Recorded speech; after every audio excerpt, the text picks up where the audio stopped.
آپ کے ساتھی آپ کے جانثار ہیں، لیکن آپ ان سے بھی کیا کہیں، فَاصْبِرُوا فَاصْبِرُوا فَاصْبِرُوا۔ جب ابو جہل بدترین ٹارچر کر رہا تھا حضرت سمیہ اور حضرت یاسر کو رضی اللہ تعالی عنہما، آپ کے علم میں ہے کیسی کیسی ٹارچر کی ہے؟ جوان بیٹے کو باندھ دیا ایک ستون کے ساتھ، اس کی نگاہوں کے سامنے برہنہ کیا ہے ماں کو،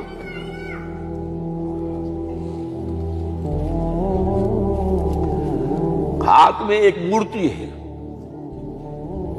جب تنگ آ گیا ستا کر تنگ کر کے مار مار کے حضرت سمیہ ٹس سے مس نہیں ہو رہی، کہتا ہے تم ایک دفعہ کہہ دو سمیہ کہ ہاں اس مورتی میں بھی کچھ ہے، میں تمہیں چھوڑ دوں گا۔ انہوں نے تھوک دیا، برچھا مارا ہے شرمگاہ کے اندر۔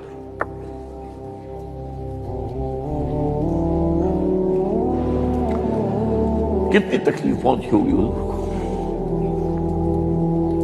لیکن آپ گزر رہے، اصبروا یا آل یاسر فإن موعدکم الجنہ، اے یاسر کے گھر والوں صبر کرو، تمہارے استقبال کی تیاریاں ہو رہی ہیں جنت۔ یہ سیرت کوئی بلاتا سناتا ہے، یہ سیرت یاسر کے ساتھ کیا کیا ہے؟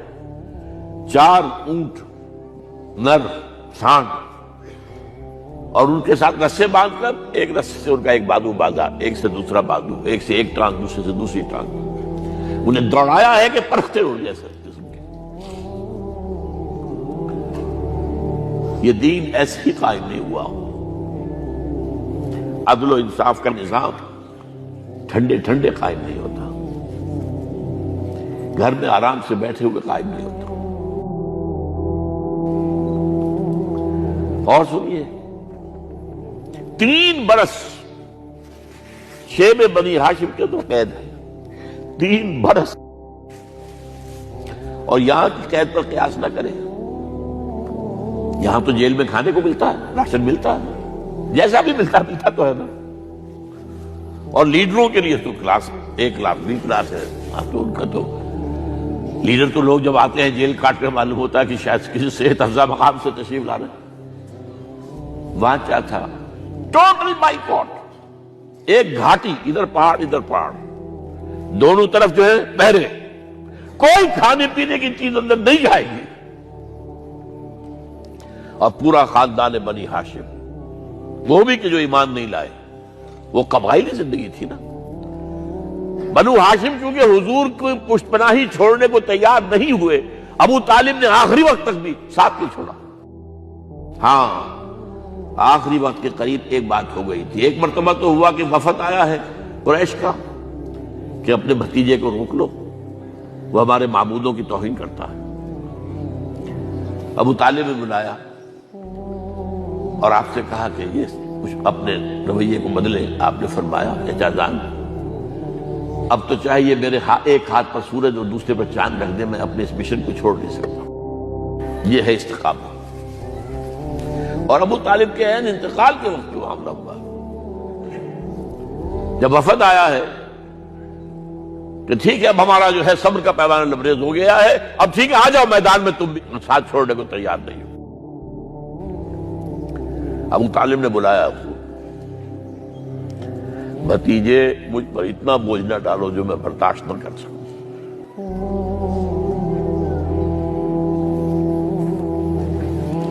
حضور کی آنکھوں میں آنسو آ گئے۔ چچا جان، اب تو یا یہ بات پوری ہوگی یا میں اپنے آپ کو ختم کر دوں، اسی میں ختم ہو جاؤں۔ بہرحال شیب بنی ہاشم میں 3 برس اس حال میں گزرے ہیں، ٹوٹل بائیکاٹ، کوئی کھانے پینے کی نہیں۔ کچھ لوگ تھے شریف النفس، مثلا حکیم بن حزام تھے رضی اللہ تعالی، اور بعد میں ایمان لے آئے۔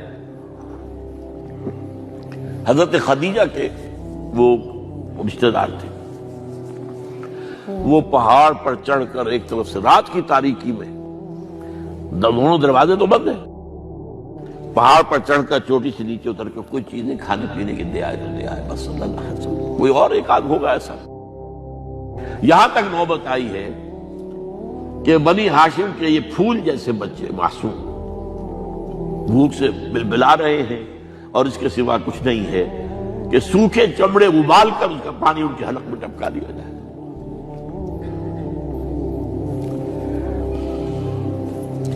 اور جو ہوا وادی طائف میں، جب مکے والوں نے فیصلہ کر لیا کہ آپ قتل کر دو، ابو طالب بھی فوت ہو چکے ہیں، اب کوئی اندیشہ نہیں، کوئی خانہ جنگی شروع نہیں ہوگی، کوئی انٹرا ٹرائبل وار نہیں ہوگی، تو آپ طائف گئے ہیں۔ شاید وہاں کے 3 سردار تھے بڑے، اور یہ طائف اصل میں قریشی کا سمجھیے کہ یہ ان کا گرمیوں کا یہ صحت افزا مقام تھا۔ یہ تمام جو سردار تھے مکے کے، ان کی جائیدادیں وہاں تھی، باغات تھے، اور وہاں کے بھی 3 سردار تھے، تو شاید ان میں سے کسی کو اللہ توفیق دے دے۔ وہاں گئے ہیں اور صرف ایک ساتھ ہیں، حضرت زید بن حارثہ، حضرت ابو بکر بھی ساتھ نہیں تھے، سائے کی طرح ساتھ رہنے والا بھی ساتھ نہیں تھا۔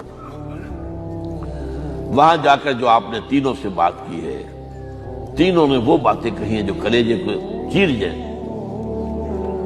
تمہارے سوا کوئی اللہ کو نہیں ملا تھا رسول بنانے، جاؤ چلے جاؤ۔ ایک کہتا ہے فوراً چلے جاؤ یہاں سے، اس لیے کہ ہو سکتا ہے کہ تم سچے ہو تو کہیں میں تمہاری توہین نہ کر دوں، اور یہ بھی ہو سکتا ہے تم جھوٹے ہو تو جھوٹے کو میں منہ نہیں لگانا چاہتا۔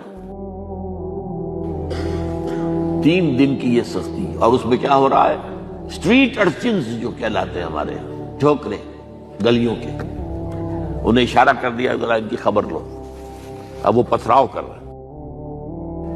جیسے ہمارے ہاں کوئی آ جاتا ہے، کوئی نیم پاگل یا کوئی اور کسی طرح کا مست قسم کا آدمی، اور اس کے اوپر چھوکرے چاروں طرف ہوں اور ستا رہے ہوں، یہ نقشہ تھا، اور طائف کی گلیاں تھیں، اور محبوب رب العالمین تھے۔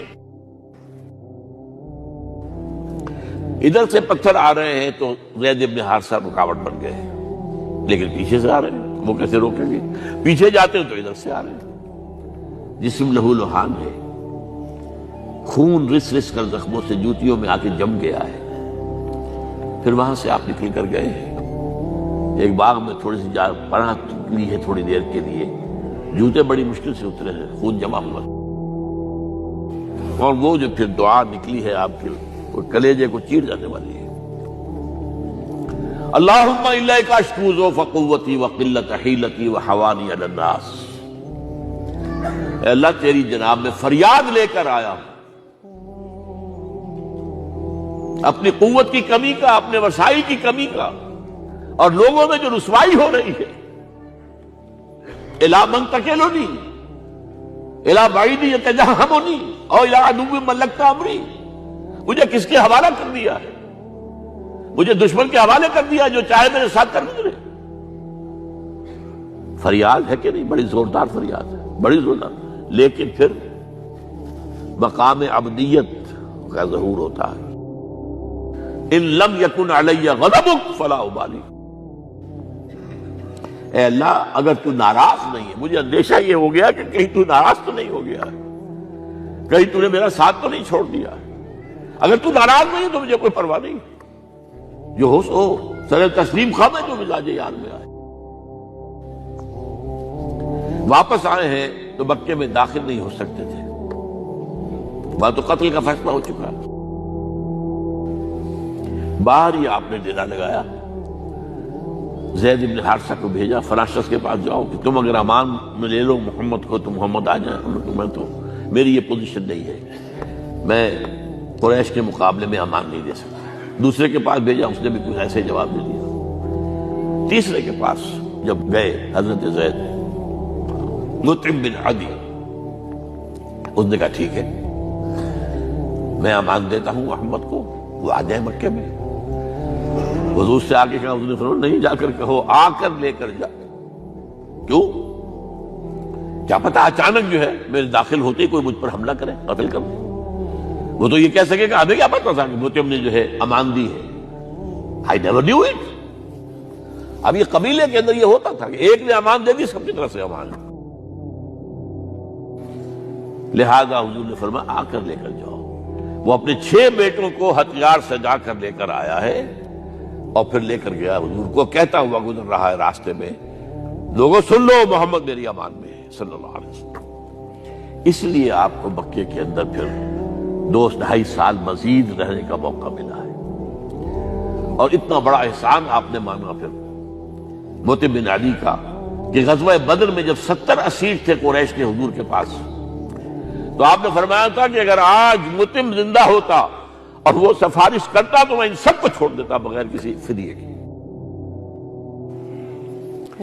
بہرحال یہ چند باتیں میں نے آپ کو بتائی، باقی تو یہ کہ غار ثور ہے کیسی کیسی، اور پھر غزوہ بدر سے پہلے کی رات ہے، اور وہ آپ کا زندگی کا طویل ترین سجدہ ہے اس میں، جہاں تک یہ الفاظ بھی آپ نے کہہ دیا اللہ اگر کل یہ جو 313 یہاں جمع ہیں اگر یہ ختم ہو گئے تو پھر قیامت تک تیرا نام لینے والا کوئی نہیں ہوگا، میں آخری رسول اور میری یہ 15 برس کی کمائی ہے۔ اس وقت کہا حضرت ابوبکر نے، وہ پہرےدار کی حیثیت سے کھڑے تھے کہ حسبک حسبک حضور بس کیجئے بس کیجئے۔ بہرحال بدر ہے، احد ہے، زخمی ہوئے ہیں، دندان مبارک شہید ہوئے ہیں، خون اتنا بہا ہے کہ بے ہوش ہو گئے ہیں، اور خبر اڑ گئی ہے کہ آپ شہید ہو گئے۔ یہ سب کچھ، اور سب سے بڑھ کر حمزہ کی لاش سامنے آئی، کیسی لاش، ناک کٹی ہوئی ہے، کان کٹے ہوئے ہیں، پیٹ چاک کر کے کلیجہ چبایا ہوا ہے، کس طرح برداشت کیا ہوگا آپ نے؟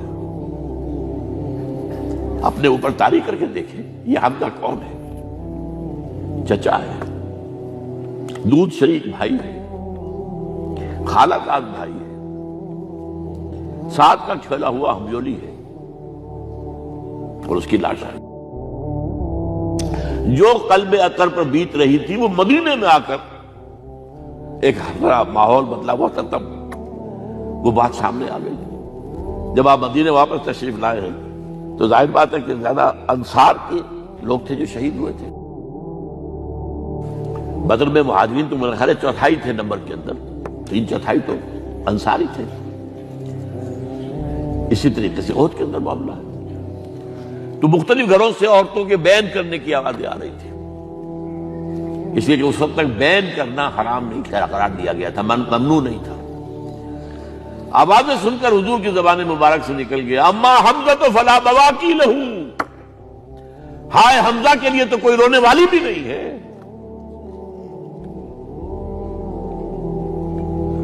اس پر پھر صحابہ نے، انصار نے اپنے ہاں کی خواتین کو حضرت صفیہ کے ہاں بھیجا، وہ سگی بہن تھی، وہاں انہوں نے جا کے بھی تعزیت کی، بہن کی۔ غزوہ احزاب کا آپ نے سن لیا، اسوہ رسول پر نہ معلوم کیا کیا باتیں چیزوں میں مشہور ہو گئی ہیں۔ اسوہ کا لفظ آیا کہاں ہے قرآن میں؟ سورہ احزاب میں۔ وہ اسوہ کیا تھا؟ جب خندق کھودنے کا فیصلہ ہوا ہے تو خندق کھود رہی ہے، حضور بھی لگے ہوئے ہیں، بھاری بھاری پتھر اٹھا کر کندھے پر لا کر باہر پھینک رہے ہیں، پتھریلی زمین تھی، ایک پتھر کسی سے ٹوٹا نہیں تھا، تو حضور نے جو ہے 3 دفعہ جو اس کے اوپر ضرب لگائی تب ٹوٹا ہے۔ لیکن یہ کہ کئی دن کے فاقے ہو چکے تھے، کھانے کو کچھ نہیں، پورا محاصرہ تھا، 12,000 کا لشکر گھیرے ہوئے، یہاں تک کہ آپ کو معلوم ہے کہ گھروں کے اندر بیت الخلا تو نہیں ہوتے، باہر جاتے تھے قضاء، اس کا کوئی امکان نہیں۔ شدید ترین آزمائش جو ہوئی ہے اس کا نتیجہ ایک طرف یہ نکلا کہ منافقین کا نفاق ان کی زبانوں پر آ گیا۔ قرآن مجید میں ہے یہ انہی آیات میں، ما وعدنا اللہ ورسولہ الا غرورا، ہمیں تو اللہ اور اس کے رسول نے دھوکہ دے کے مروا دیا۔ ہم سے کہا تھا کہ قیصر و کسریٰ کے خزانے تمہارے قدموں میں آئیں گے، اور حال یہ ہے کہ اب رفع حاجت کے لیے باہر نہیں جا سکتے، کھانے کو کچھ نہیں۔ اس وقت کچھ صحابہ آئے ہیں حضور صلی اللہ علیہ وسلم سے، دیکھیے فاقے سے کمر دوہری ہوئی جا رہی ہے، ہم نے اپنے پیٹوں پر پتھر باندھے ہوئے ہیں، چادروں کے ساتھ پتھروں کسا ہوا تاکہ کمر سیدھی رہے۔ حضور نے اپنا کرتا مبارک اٹھا کر